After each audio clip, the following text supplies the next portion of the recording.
Alors vous venez de l'entendre, c'est donc la deuxième fois que Jacques Chirac se présente à l'élection présidentielle. La première fois c'était en 1981 et cela fait maintenant 14 ans que son nom occupe le devant de l'actualité politique dans ce pays. Roland Sicard.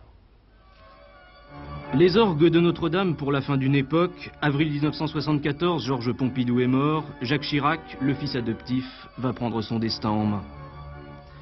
Un Jacques Chirac qui en réalité déjà fait ses preuves. Plusieurs fois ministre, il a négocié avec les syndicats pendant la crise de 1968 pour signer les accords de Grenelle. À Bruxelles, il a su imposer ses points de vue pour la défense des agriculteurs français. Mais c'est bien avec la présidentielle de 1974 que Chirac va s'imposer à la politique. Son parti désigne Jacques Chaban-Delmas pour la course à l'Élysée. Chirac, lui, choisit Giscard. Résultat, il est appelé à Matignon au lendemain des élections. Ses amis diront qu'il a du sens politique, ses adversaires parlent de volte-face. Pourtant, malgré les sourires de circonstance, les relations vont rapidement se dégrader entre l'Élysée et Matignon. Le Premier ministre n'admet pas d'être un simple exécutant.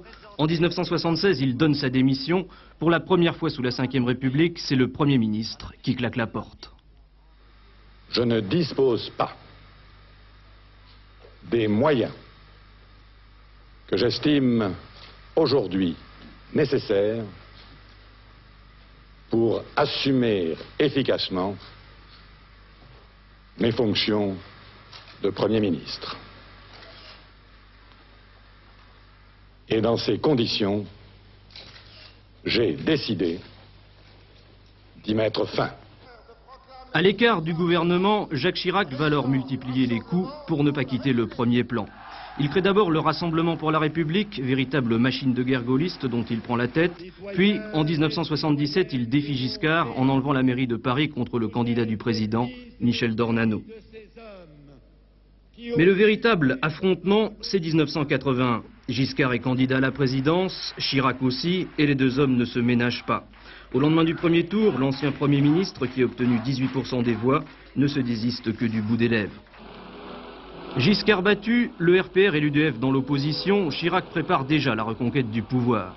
Fini les querelles, place à l'union, c'est la grande réconciliation qui aboutit le 16 mars 1986 à la victoire. Jacques Chirac accepte alors de jouer le jeu de la cohabitation. François Mitterrand l'appelle à Matignon, le maire de Paris acquiert définitivement son image de présidentiable. Le 8 mai 1988, il saura s'il a gagné son pari. Ce même mois de mai où il avait fait à Grenelle ses premières preuves en politique, c'était il y a 20 ans.